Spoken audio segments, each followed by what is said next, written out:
Hi అండి అందరికీ. ఇక్కడ ఉన్న రెసిపీ పేరు క్యారెట్ రవ్వ లడ్డు. అయితే ఇవి ఎంతో స్మూత్గా ఒక్క చేతితోటి ఇలా చుంచుకోగానే నోట్లో వస్తే కరిగిపోయే విధంగా ఉంటాయండి. చాలా అంటే చాలా స్మూత్గా ఉంటాయి.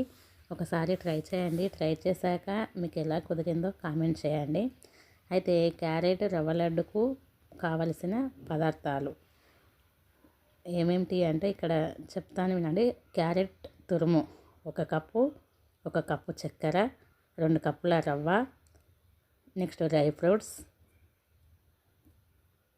హోమ్ మేడ్ నెయ్యి అంటే నేను ఇంట్లో రెడీ చేశానండి. నెయ్యిని పైన పాలపైన మీగడ వస్తుంది కదా, దాంతో నేను నెయ్యి ఇంట్లోనే రెడీ చేశాను. ఒక మందపాటి గిన్నె పెట్టుకొని స్టవ్లో డ్రై ఫ్రూట్స్ అన్నీ ఒక్కొక్కటిగా వేసి వేయించుకోవాలి. తర్వాత క్యారెట్ తురుమును వేయించుకోవాలి పచ్చివాసన పోయేంత వరకు. నెక్స్ట్ రవ్వను వేసి లైట్ బ్రౌన్ కలర్లో వచ్చేంత వరకు వెయిట్ చేయాలి. అదేవిధంగా కొబ్బరి పొడిని కూడా లైట్ బ్రౌన్ కలర్లో వచ్చేంత వరకు వెయిట్ చేయాలి. అయితే మనకు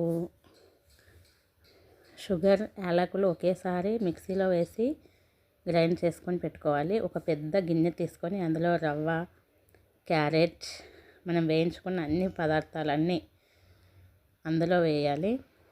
నెక్స్ట్ కొబ్బరి పొడి, డ్రై ఫ్రూట్స్, కొబ్బరి పొడి, షుగర్ అంటే షుగర్ 1 కప్పు అంటే 1 కప్పు అని కాదు, మనకు కావాల్సినంత చేసుకోవచ్చు. కాచి చల్లార్చిన పాలు, ఆ పౌడర్ వాటన్నిటిపైన చల్లుకుంటూ కట్టుకుంటే అంతే, ఎంతో టేస్టీకరమైన క్యారెట్ రవ్వ లడ్డు రెడీ. ఇవి చాలా అంటే చాలా స్మూత్గా ఉంటాయండి. అన్నీ నెయ్యిలో బాగా వేయిస్తాం కాబట్టి పిల్లలకు చాలా హెల్దీ ఫుడ్. అంటే క్యారెట్ డైరెక్ట్గా పెడితే పిల్లలు తినడానికి మోమాటం అంటే ఇష్టం చూపించరు. ఇదే క్యారెట్ రవ్వ లడ్డు అని వాళ్ళకి చెప్పి ఇచ్చామనుకోండి, చాలా హెల్దీ ఫుడ్. ఇది పిల్లలకు బాగా రోజు ఒకటి తినిపించవచ్చు. 1 వారం వరకు నిల్వ ఉంచుకోవచ్చు అండి. చాలా అంటే చాలా మెత్తగా వస్తాయి. ఒకసారి ట్రై చేసి చూడండి.